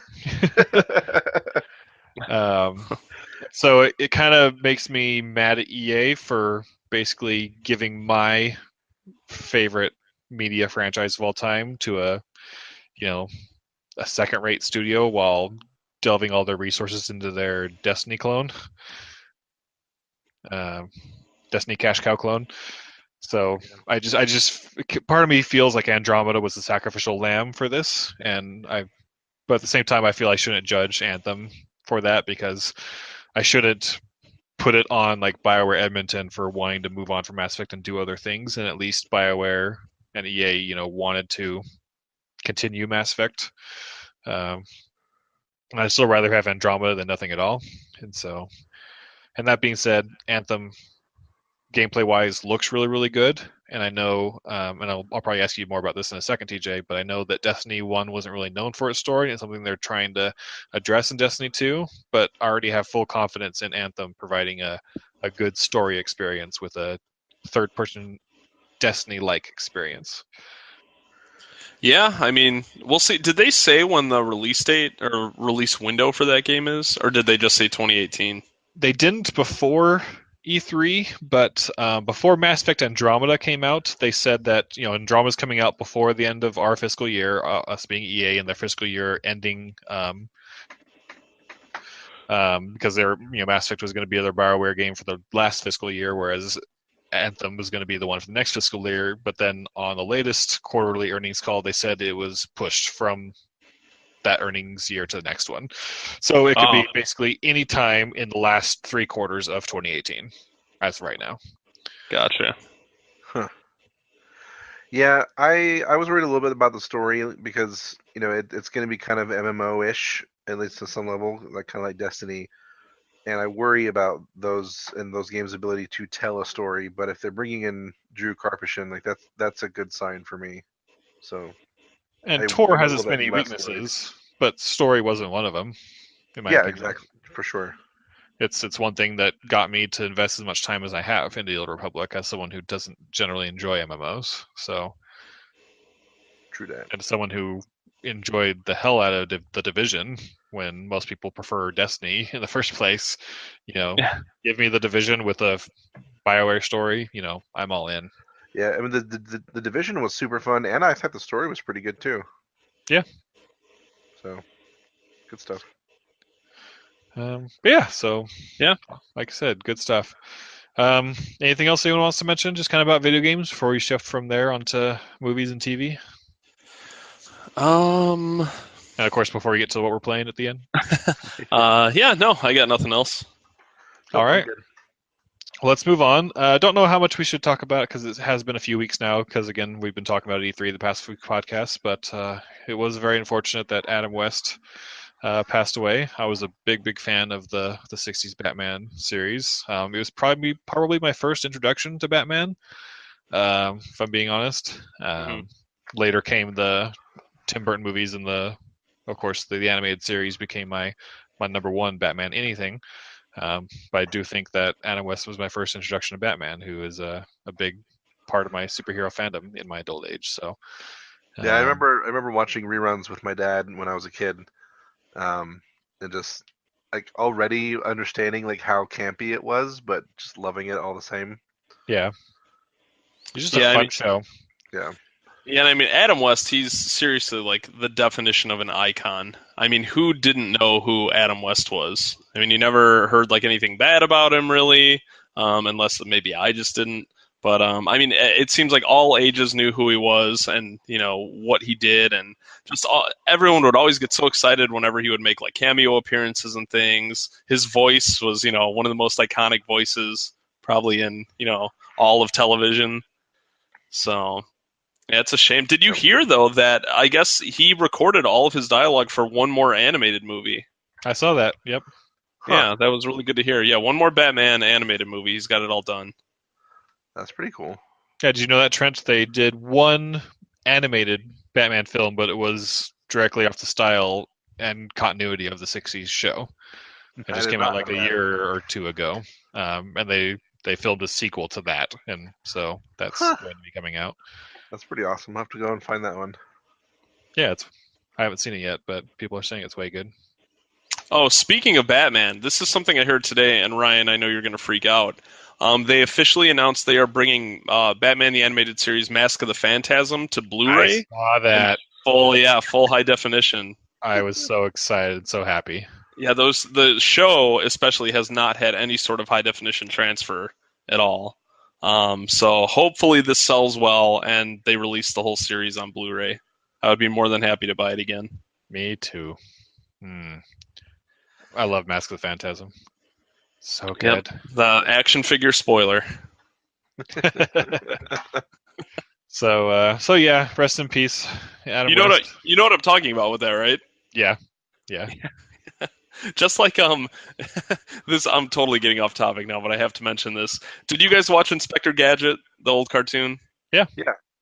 So the action, they never showed the claw. They never showed his face on the show, and they released an action figure of him, and like the box didn't spoil it, but like his head was covered up, and they're like you could see what he looks like, and so many kids bought it, and you take off the mask, and he's just like an old man. Like that's it. Really? Like, nothing cool about his face or anything. He just has an old man face. I never knew that. It's pretty funny. Yeah, I always relate that to the Mask of the Phantasm spoiler because that's like the big reveal in that movie, and the action figure's like, yeah, here it is. Yep. Good stuff. Yeah. So Wonder Woman is still killing it at the box office, Yes. which is amazing. We didn't talk about last week, but it's won its second weekend by a large margin, and then this past weekend, its third weekend. Cars 2 did beat it with $53 million, but it still didn't do bad for its third week. It made $40 million. Yeah, it only had a 30% drop from the second weekend to its third weekend, which is almost unheard of. Yeah. So it makes me so happy, not just because it's a good movie, and I love it when good movies perform well, but it's because DC, which is my preferred over Marvel, just in the comic sense, is doing well, and I hope this tells them, like, hey, you, DC, make a good movie, and you make more money.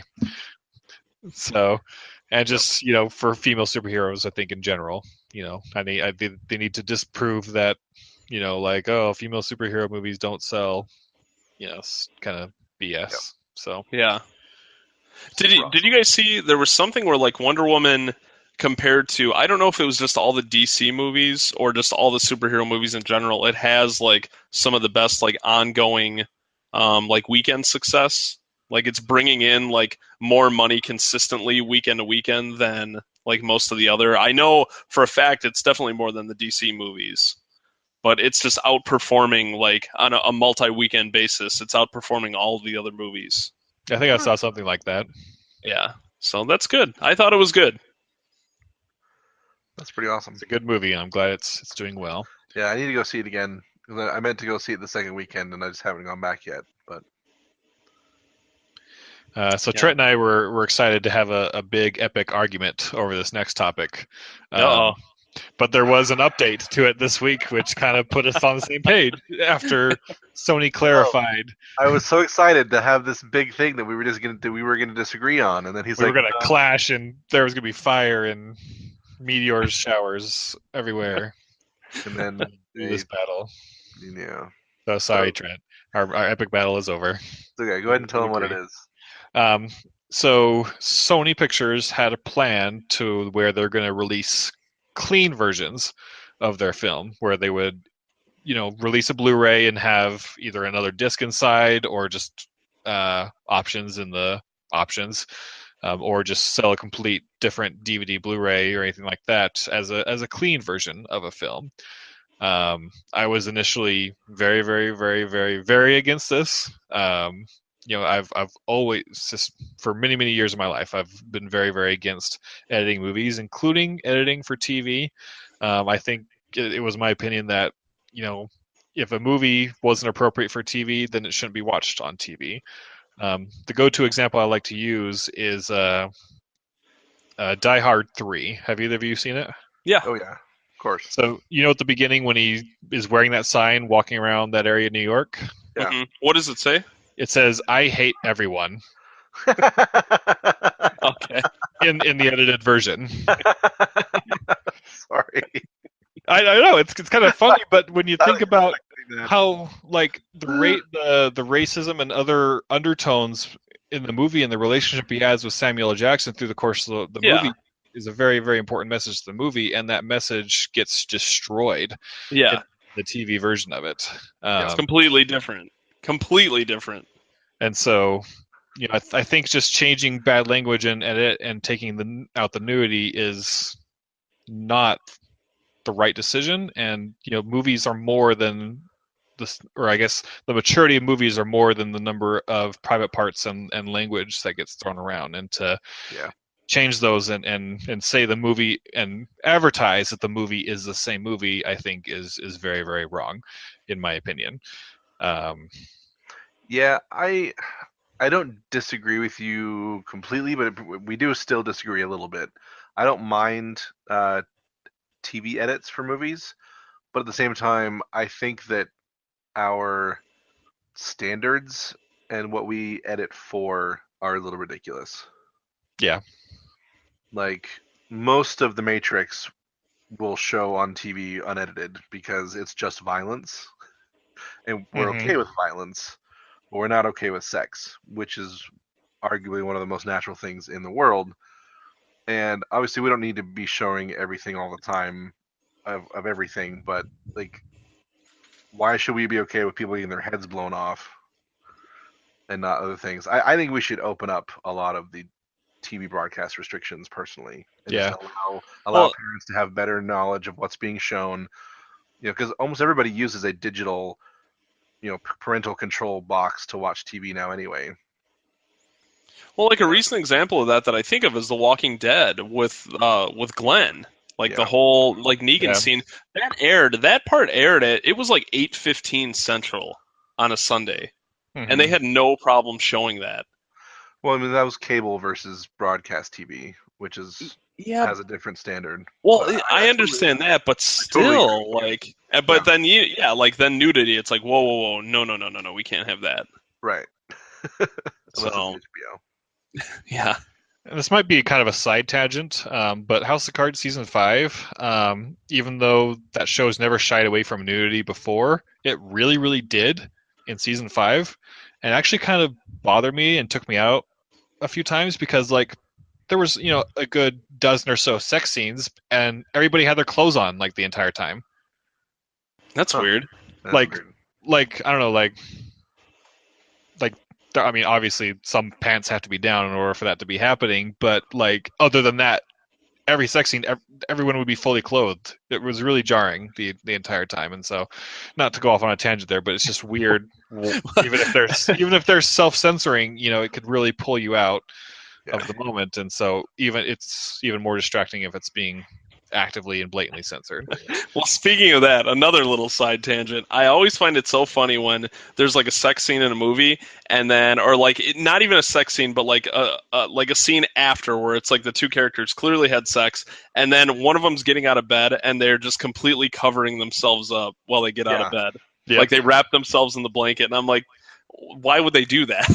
Yeah. And then that takes me out of it. Right. I notice that every time too, because it's like that's not how you get out of the bed. Like they've seen you naked. Like you've done everything you can do at this point. Yep. Yeah, and I like shows. I've been. So this is a really weird thing to notice, but I've noticed a lot in more modern shows that they've gotten better at showing people like kind of like turning to get out of bed, and then like the camera pans or something like that, and like Yeah. they're still naked.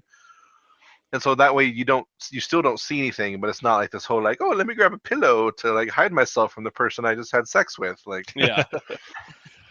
yeah. It's interesting. And then just real quick back to the original thing. I think it's interesting. I'm very for studios providing clean versions of their films, like we said, if the directors approve, but like on the DVD that the movie comes with, or like the digital version that you download or whatever.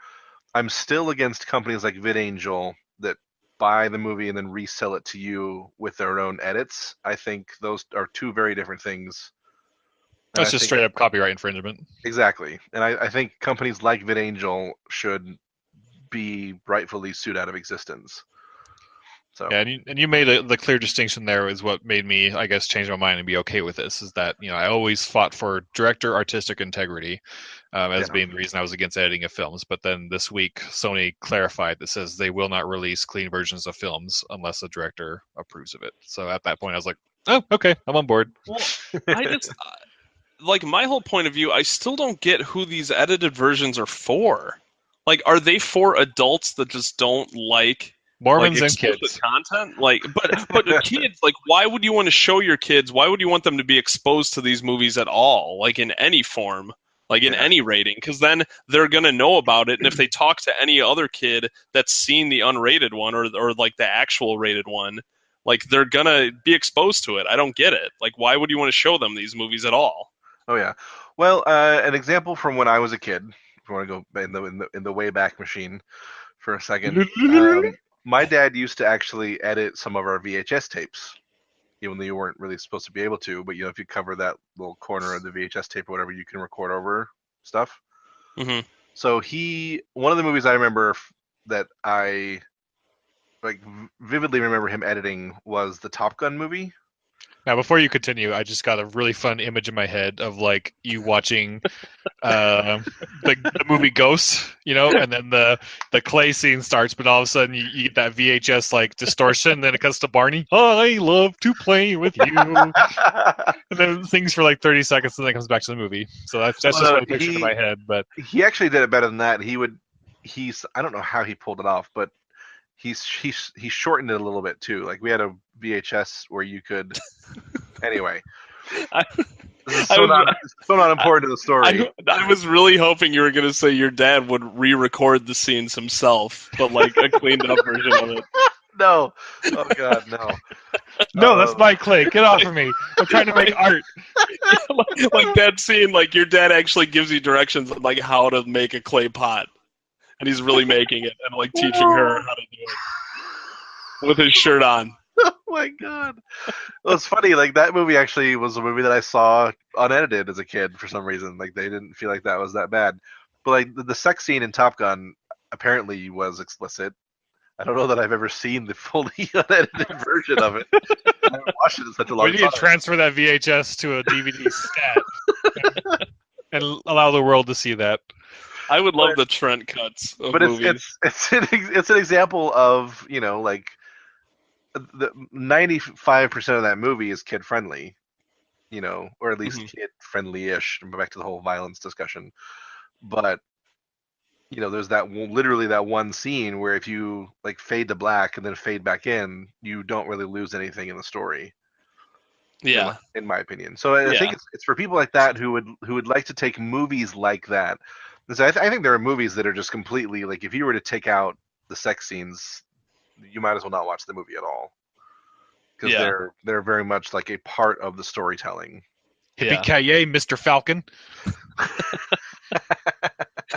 I'm just imagining Trent's version of Top Gun where they're never even outside of the planes. Like, it's just them in the plane, like to the Yep. point where you thought they were the planes. Yep, that's how it was. That'd be amazing. So if companies are going to try to release censored versions of their movies, I want to see the original cuts of movies. Now, this is a Brief Nerdity podcast. It wouldn't be a Brief Nerdity podcast if you guys didn't bring up Mass Effect. And it wouldn't be a Brief Nerdity podcast featuring TJ Harris if I didn't bring up Mrs. Doubtfire. So an interesting thing I read about Mrs. Doubtfire is Robin Williams improvised so much of that movie that they have, like, the studio has official cuts for every single rating possible. So G, PG, PG-13, R, and adult because of his humor. I would love to see any of those other versions. Yeah, any for of them. sure.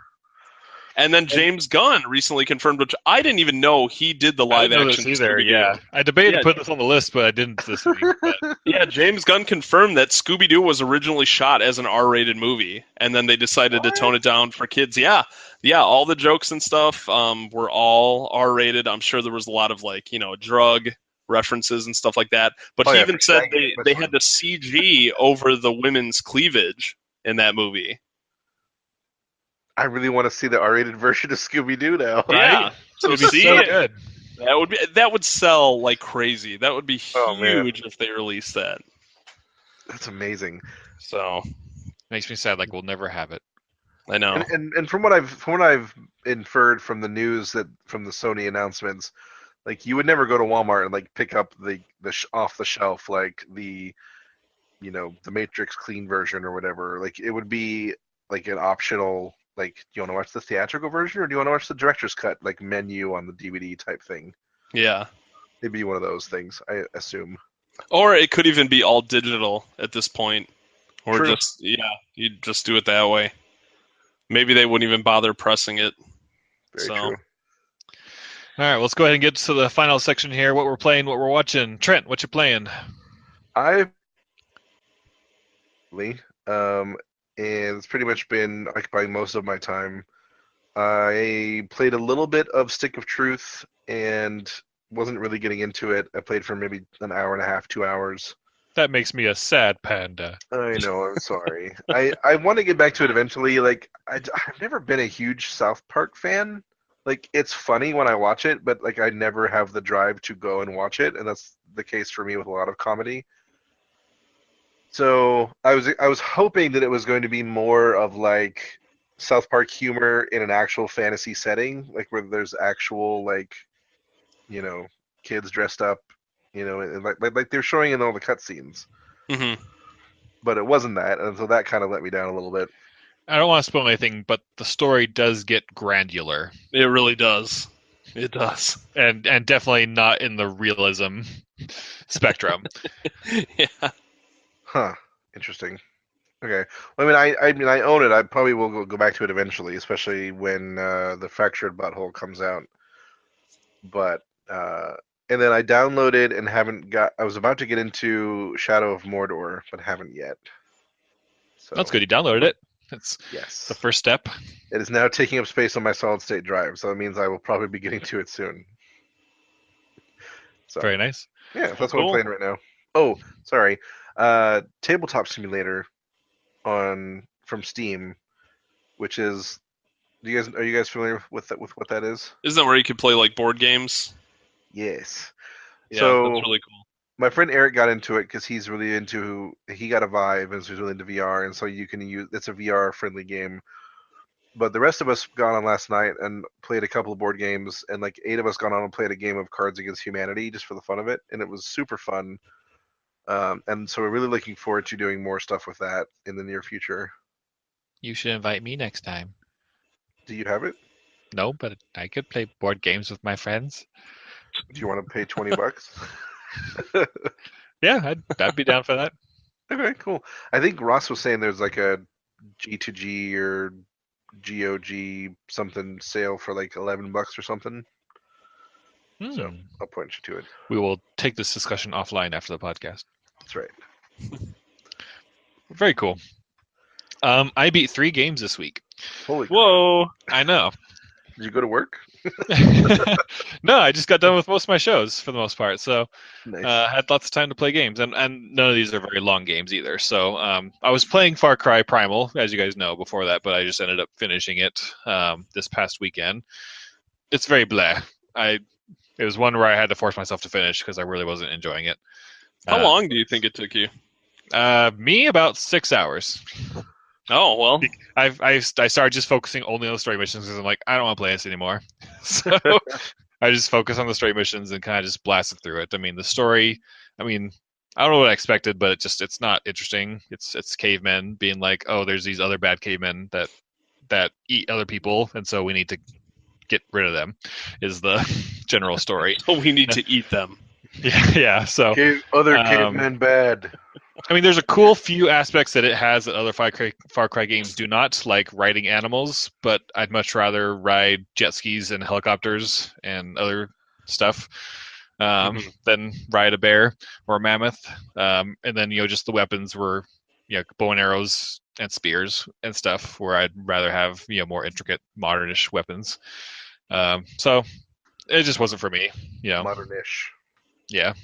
He wants a musket in the next one. Blood Dragon is definitely the best Far Cry anything. If neither of you played it, you both need to. It's so wonderful. I wish after you beat the game they would put like one jet ski in there or like one car. Yeah. Like one gun. Like, why not? Just have fun with it. So I'm still excited for Far Cry 5. The stuff we saw at E3 looks great and looks like just what I want from a Far Cry game. Yes. Besides Blood Dragon, I want Blood Dragon too. But other than that, Far Cry Primal was very bleh. So I just kind of quickly went through it. Finished the final episodes of Walking Dead Season 3, aka The New Frontier. It was a great season. Another good Telltale season. Was it better than Season 2? Yes. Not as good as 1. Don't think anything will ever be better than Season 1 of Walking Dead, or at least any future Walking Dead seasons. But 3 took it in a direction it needed to go, I guess, to still remain relevant, fresh, and while continuing the ongoing game Walking Dead Telltale game storyline. And it was very obvious at the end that they were going to continue with another season with some of the characters that survived. So nice. Very excited about that. Very, very good Telltale season. Very happy with it. And then I bought Horizon Zero Dawn. No, I didn't beat it. But between having the big open world Far Cry Primal, I needed just a short, sweet popcorn game. And so in that, I owned the Battlefield 1. And so I decided to play through its campaign. Very, very fun shooter campaign. Only 4 or 5 hours long. You guys probably know this already, but instead of having just a single campaign where you play as one guy through some World War I story, they have 6 mini stories. All of them are just 2 or 3 missions each, and go through in 45 minutes to an hour each. I loved that method because it just tells a nice, good, short, sweet story at a different place and different time during the war. And it allows them to have different set pieces, different locations, different vehicles, all intertwined and mixed in. Because in one story, you're a pilot, and so most 2 out of 3 missions for his campaign are just all in the air, and then one he's sneaking around, trying to get to his plane and something like that. You're in another one, you're a runner, you're delivering messages because there's no radio communication, and so you're running messages to the front lines and back, and having to get them there in a timely setting. And the Frostbite engine and just EA's presentation in that is just out of this world when it comes to just the graphics and set pieces moments in those games. And so I was very happy with it. So yeah, those are my 3 games. Cool. And Horizon Zero Dawn is next. I'm very excited. It's people are already saying it's Game of the Year material, even with Zelda releasing just a week after it. So wow, yeah, and then Battlefield 1, that when I heard about the campaign being like that really interested me. I just haven't found a good dead period or a few weeks where there wasn't anything I already had or coming out that I really wanted to play. But I'd like to get around to that one day. Is that the Yeah, game that has like the pigeon story? It's not really a pigeon story. At the end of like the prologue, you temporarily take control of a pigeon. I heard about the Richard Teeth podcast. They were joking about it. I thought Oh yeah, it sounded yeah. fun. Trent, I think you might be thinking of that hateful boyfriend. No, That pigeon game. I know that game, and that was also referenced on I don't know if it was the Teeth podcast or the Patch or both. Yeah. But no bird dating simulators for me. I played that game. It's so weird. Did you really? I bet. Yeah, I did. Oh, I man. did. But I heard you have to. I heard it's like you have to play through it a few times and like do different paths to get like the actual full blown story. And I heard it's like unbelievable, like the big reveal. So I didn't want to read any spoilers, but I think I've had my fill to where I need to just read the spoiler. Because people, like so many people said, like it's so weird, but just play it because the story just like blows your mind at one point. So, Huh. Well, there you but go. you know, I've played so many bird dating simulators. You know, I'm just kind of tired. I mean, I'll be Like- honest. I've played dating simulators before. I just don't have any interest in playing a bird one. Does Mass Effect count? Yeah, every BioWare game is a dating simulator. Just has other stuff too. All right, so what you been playing, TJ? Friday the 13th? I'm Yes, assuming? one of your favorite games. I've been. I don't Yeah. hate it. It was just okay for the full price. So I'll definitely get it again when it's like $15-$20. But Yeah, no, I know. That's why if you go back and listen to the podcast, I never said like, well, I don't think I said. Maybe I did say it, but I don't remember saying like everyone should get it. It's a game for everyone. I said you do have to look past a lot of its like faults and stuff, and they actually have released a decent amount of fixes for it. Like the game does Good. run way better now. You can get into matches way quicker. And I don't know if you saw today, they announced like some We're Sorry DLC that they're going to release tomorrow. It's absolutely free. It's a ton of CP, which is CP is what you spend to get new perks and kills for Jason. They're giving a ton of that to everyone. They're giving new outfits for all the counselors. They're going to have a double XP weekend this weekend, and they're finally releasing the much requested NES purple and turquoise Jason. nice. So Nice. yeah, and it'll have like the 8-bit music and stuff like that, or the retro. Yeah. So, but no, I really like. I know that game has a lot of issues, but I find myself thinking about it when I'm not playing it. If I ever see a video online, it just makes me want to play it. I have a really good group of friends that are really into it too, and I've had good luck with strangers online. Yeah, I don't know. I really really like that game a lot still. Yeah, I guess I just need a good group of friends to play it because I just play it by myself. Is it only PC or is it other? No, it's not everything. Yeah, What do you- PS4 and Xbox One. I play on PS4. Okay, I was gonna ask that. So yeah, but I'm still really enjoying it. And they said like this content that they're giving out, that's like the tip of the iceberg. So I think they have a lot of stuff planned. Nice. So yeah. So maybe like you said, later on down the road, once it does drop in price and more content's released for it, maybe you'll get more out of it then. Yeah, hopefully. Like I said, I didn't dislike it, but Yeah, but yeah, I'm also playing ARMS on Switch. I did pick that up. I didn't get to play too much of it yet, but from what I played, I am enjoying it. It does feel a bit light on content, though, just like a lot of other fighting games do. I don't know if I could recommend it to everyone.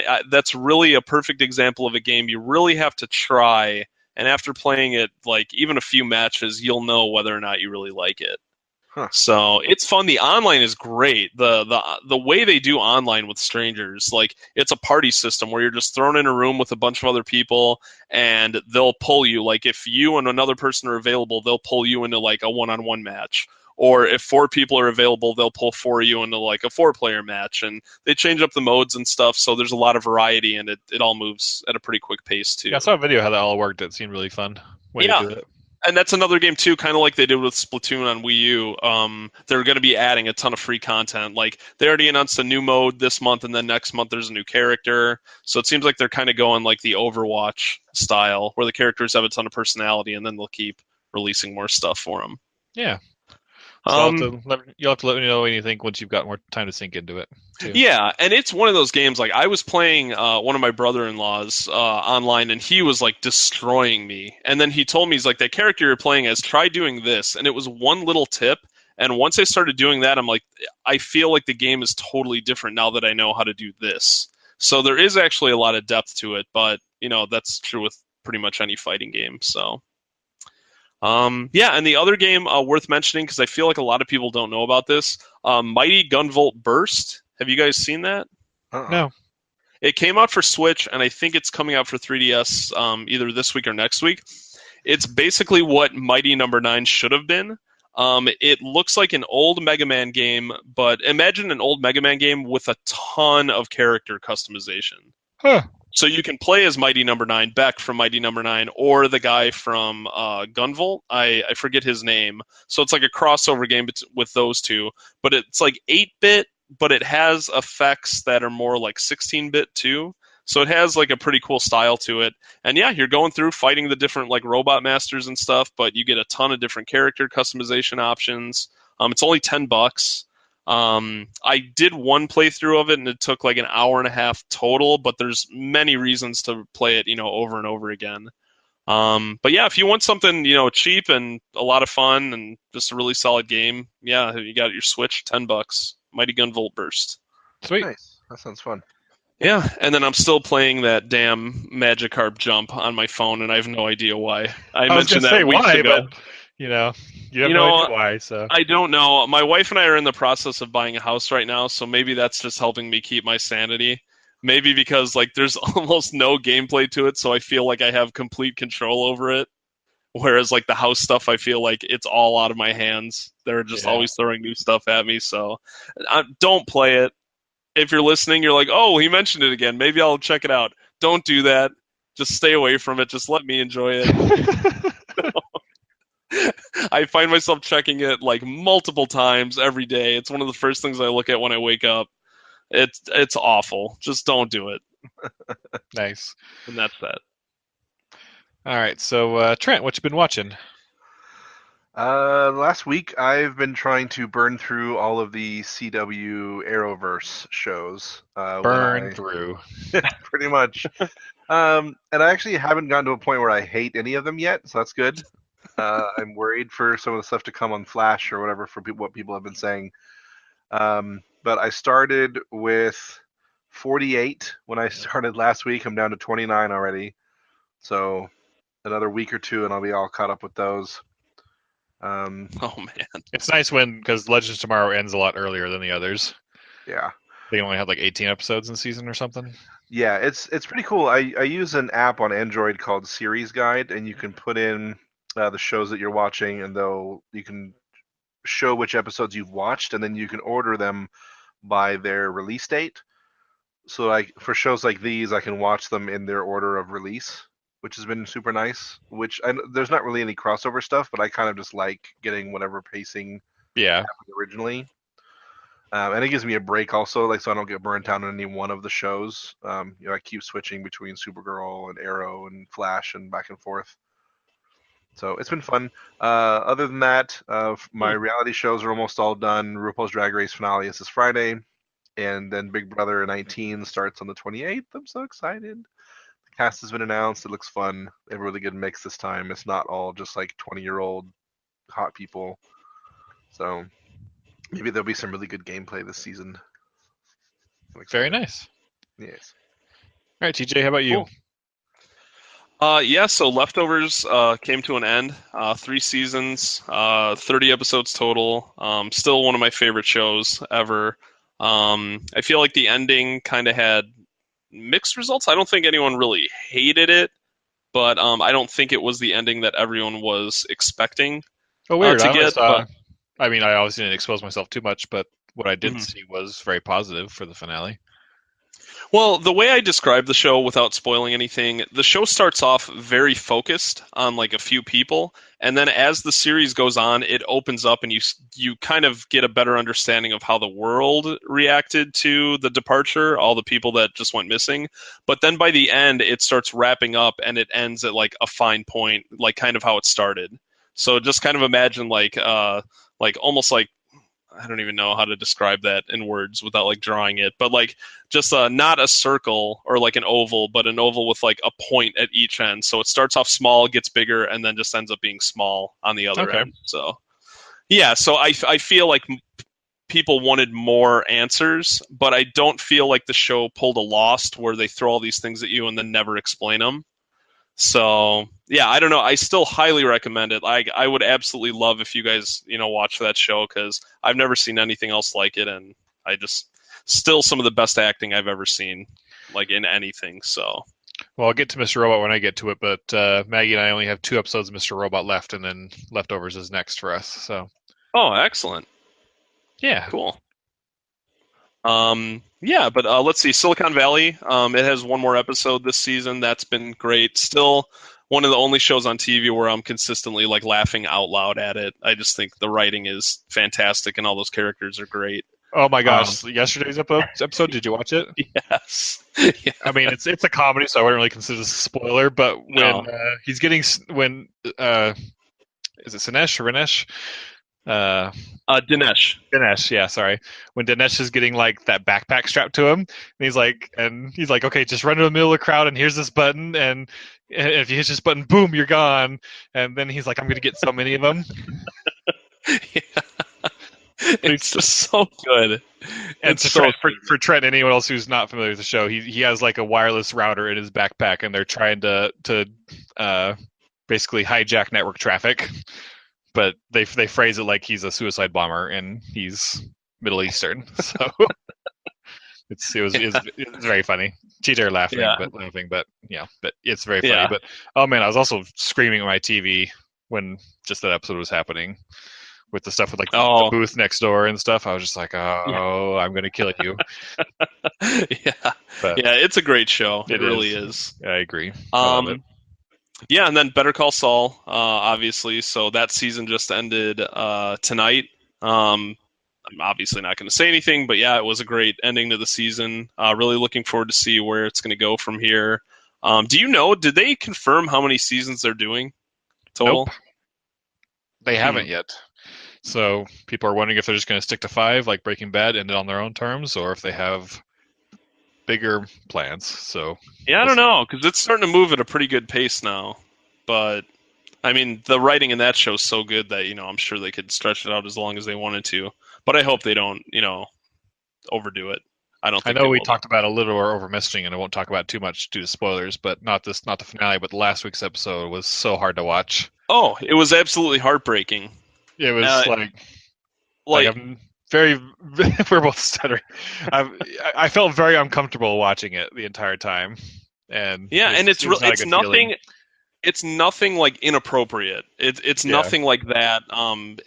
It's just the situation that unfolds and what's happening to what one character is doing to this other character, this completely innocent character. It's just absolutely heartbreaking. Yeah. So excited to watch the finale right after the podcast is finished. Yeah, I'm sure you'll enjoy it, and I look forward to talking to you about it. And then the other show, which also ends this week, Fargo. I never saw season 1 of Fargo. Absolutely loved season 2. Season 3, I really am enjoying it, but I'm curious to see how they wrap it all up. If you didn't know, like Fargo, every season is a standalone season with some tie-ins to the previous seasons and whatnot. But yeah, this season has been very strange, and I'm kind of wondering, like, it feels like there should be more than 1 episode left at this point. So we'll see how that all wraps up. Very nice. All right, for me, I finally finished the season of Agents of S.H.I.E.L.D., and I have to join the other masses of people saying that, man, like the last third or more of this season of Agents of S.H.I.E.L.D. was phenomenal. Really? Yeah, I was very happily surprised with it. It got to the point where I was I just need to watch the next one. I'm not even gonna just like come back and watch it later when I'm eating or something like that. So like on Saturday, I think I watched like 6 episodes just through the course of Saturday. Can you even like summarize like what made it so much better than it's been? Kind of. I mean, I don't really want to know if is it just overall like good? The show kind of changed formulas due to what was happening in the course of the season.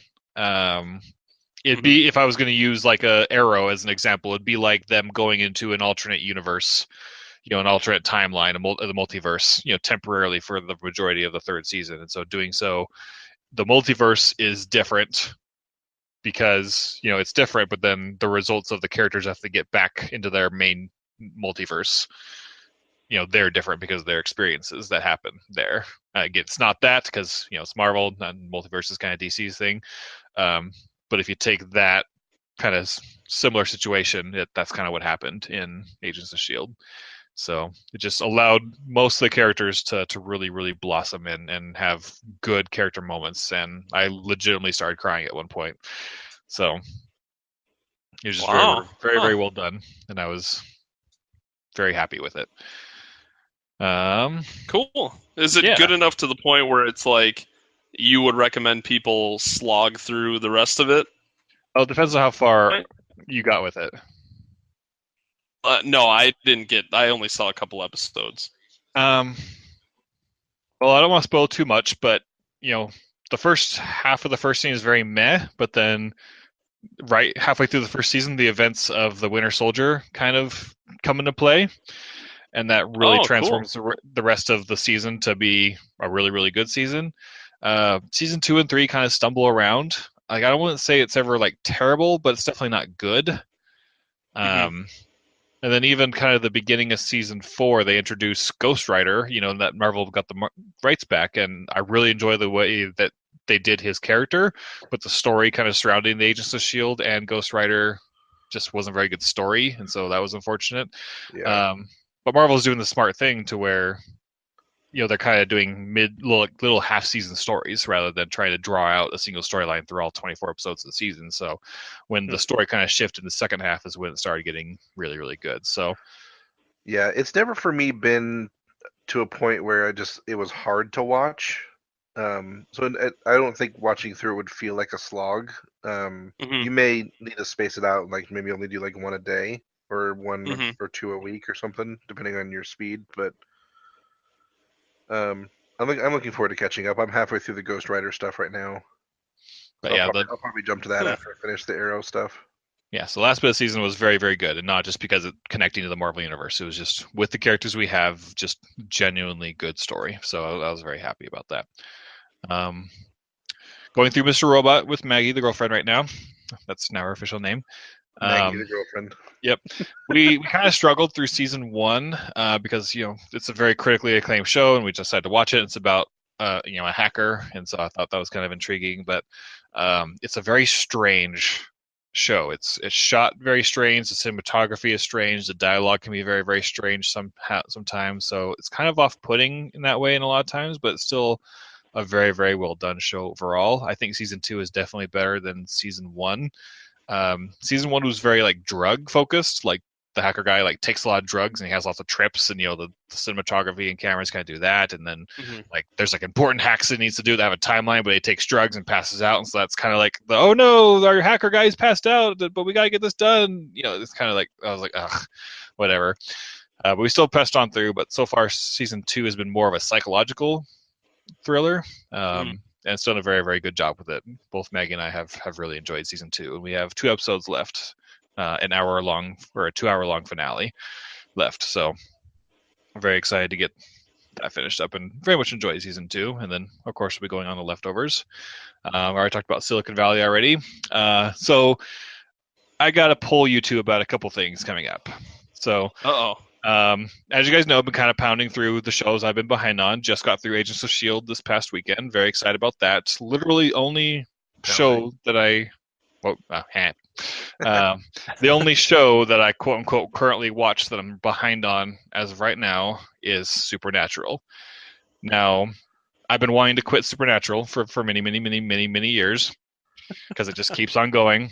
And so I on Sunday, I think I was getting myself some lunch, and I turned it on and was watching it while I was preparing my lunch, and then while I was eating my lunch, and then 20 minutes into the episode when I was done with my lunch, I kind of sat down on the couch, finished watching the episode. I'm like, I don't want to watch this anymore, and I just turned it off. Because I haven't watched it since the mid-season finale, and this is a mid-season premiere, and it was just like a dumb filler episode that had nothing to do with anything. And so I was just like, I don't want to watch this. And I think my tolerance for CWBS is kind of reached its limit with the DC verse. And so I'm wondering, guys, am I getting over the fact that I can't stop watching shows? Should should I jump ship from Supernatural right now when I'm halfway through episode 13 of season 27, or should I like push through and at least finish the season and then like not watch it anymore after that? Ooh, I always think about this with video games. I've gotten to the point where the last game I forced myself to play through was the last Mario RPG that they put on 3DS. Like, I don't know if I talked about that on one of the previous shows, but I was not having fun playing that game, but I just felt like I had to finish it. And then, like, 35 hours later, I'm like, why did I do that? And, like, then it kind of clicked in my head that you should never keep doing something that you're genuinely not enjoying. So, like, games, if I play a game a few hours and I really feel like I have a good feel for it and I'm just not liking it, like, I get rid of it, or I just, set it aside or whatever. And I don't feel like, TV shows should be any different, because there is such a huge commitment that you have to make. Like, I do not regret quitting The Walking Dead. Like, I saw the Negan stuff early on, and I'm like, I feel like I know, how the tone of the show is going to be from now on with Negan around. I just don't like it. I'm not enjoying it. I'm done. And I have no regrets about that. Funny you should mention that because Walking Dead was next up on my list, but we'll let Trent give his opinion on Yeah. It depends. I mean, you are a completionist in a lot of the things you do, and so I mean, if it's going to bug you that you stopped, then maybe keep going. But And see, I don't think that it is at this point. Like, I watched like the previously on thing that they did, and I'm like, what's going on? Oh yeah, that happened, I guess, and I'm just gonna go ahead and say this, even though it's kind of a spoiler at this point. Like, oh, Satan it possessed the president and knocked up a Secretary of State chick, and now she has a demon baby inside of her, and she disappeared. But let's not talk about that. Let's just do some random storyline that has nothing to do with anything for this mid-season premiere. But I'm just like, I don't care. I don't care anymore. I definitely, like if you're not enjoying yourself, there is way too much content in the world. There's too many books, there's too many movies, there's too many video games. You'll never see all of it. Don't waste your time on something you're not enjoying. Yep, I agree. And let me ask you this, Ryan. Do you know anyone else that watches Supernatural? One other person. So see, you have, like, my sister still watches Walking Dead. Like, she loves it. So I feel like if I need to hear about what happened in Walking Dead, I just talk to her about it, and like that's good enough for me. But she knows to tell me, like, if it's that good, if it's an episode she thinks I should watch, she'll let me know, and then you can always go back and watch it. But I mean, why should you watch week after week of a show you're not enjoying only to maybe come across an episode that you end up liking? Like, it's not worth it. Especially on a traditional 22 something episode season show. Yes. Well, even the current showrunners of Supernatural, a few seasons ago said like they're going to focus on the filler episodes, because that offers the most like variety of storytelling potential. And they literally have there are probably maybe 5 or 6 episodes in a season that are just like the main season overarching story episodes, whereas they'll have a small line at the beginning of the episode like, oh yeah, remember that Satan demon baby, yeah, we should probably look into that. Oh wait, look, here's something we should go look at in this random Montana town. Then at the end be like, oh man, that monster is sure hard to kill, but yeah, we still gotta go after that Satan baby. Is kind of how every episode is. And it's just like, and yeah, I think I'm done. Like, I think I'm free of Supernatural, and I am going to stop for now. We'll see what happens. If they say like next season ends up being like the final season, and then people say it's really good, I'm like, okay, I'll watch this half season and the next season, to catch up. But for all I know, that season could go, that show can go 25 years. And to be honest, that's one of the reasons I haven't gotten back into it yet. Is because I stopped at season 5, which is where the quote unquote original ending was. And it just keeps going. So each year it gets to be a bigger and bigger and bigger commitment to jump back in. And I'm just like, it's so long. Yeah. So yeah, I'm done. And I'm now decided externally that I'm done with Walking Dead as well. Actually, a coworker of mine helped me make that decision because the guy sitting next to at work, like he was a big Walking Dead TV show fan. I mean, a pretty big one. And then I got him into the comics. I let him borrow a bunch of mine, and he's read almost up to where we are in the show right now. And he just kind of told me like last week, he's like, you know what, like the comic is so much better on so many levels that I have no desire to go back and watch the show. Period. Right now, and I'm someone who has read all the comics and has been up to date on the comics for several years now, and so I watched the show or have watched the show just to kind of see like how it compares. Yeah, but I hate watching it the entire time, and I always like I know what you mean, and I criticize them for the choices they make and the changes they make and just the bad direction and overall cheapness of the show. Yeah. And so, like, well, and hey, one thing you got to remember, and you got to tell yourself, you can always go back. If you leave it for a while and then you find out, you hear from people like, man, Supernatural started getting really good again, you can always go back. Like, there's nothing stopping you. So it's official. I'm done with Supernatural. I'm done with Walking Dead for now, in case something changes. Good for you. Thanks for being my therapist on this, guys. Be free. Appreciate it. So, like I said, my next show I'm going to watch with Maggie is The Leftovers. Now that I'm axing Supernatural, let's see. I'll let you guys decide this one too. I was going to let you decide my 30-minute show, but I guess I'll let you decide my hour-long show. Should I watch the new season of Orange Is the New Black or go on to Iron Fist as my next solo show?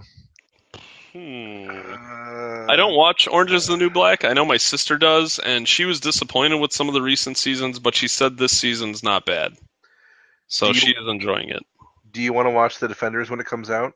Yes, so that's my reason for bringing. I would pick Orange Is the New Black since it's a brand new season. Versus I would burn through Iron Fist really quick first. Okay. Because it comes out in like August, I think. Okay. So, I think you'll want a little bit of time to get through Iron Fist in case you hate it. Yeah. Yeah. All right, so Iron Fist first, then Orange Is the New Black for me. And then now I also like to have a 30-minute show to go along that I watch soloed along with a hour-long show, in case like just for time constraints I only have time to watch a 22-minute episode.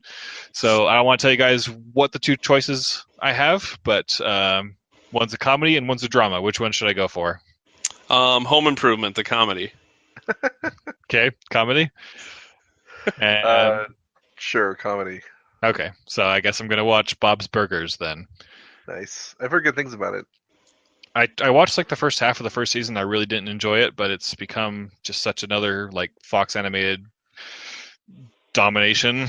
Like everyone talks about it. I can't not hear Archer when I listen to it, and so that makes it really hard at first. But I've seen some episodes when I watched Ben watch some of it, and some of it is just freaking hilarious. And yeah, Jared, my brother made me watch a random episode a few weeks ago, and it was one to where like his older daughter, like I think she's maybe like 13 or 14, she's really into basically My Little Pony or their universe's equivalent of My Little Pony, and she's really excited to go to this pony con, but then she gets there, it's all like 40-year-old dudes. And so it was really a funny episode, and so like, okay, that's pretty funny. I should give this show another shot. So good stuff. All right, well, we've gone on way too long. Trent was like, all right, let's keep this under an hour this time. And I went, ha. Yeah, 2 hours then. Yep. Sorry about that, guys. Why don't you send us off, Trent? All right. We have, if you don't follow us on Facebook, fixed our iTunes problem. Yay. So go to, there's a section of our website now where you can click on iTunes and be taken to our iTunes section over at iTunes, and follow us there. Give us a comment and rating if you would like. Check out our Facebook, YouTube. Send us an email if you have a topic you want us to talk about, and we will see you next week. Bye, everybody. See ya. Adios.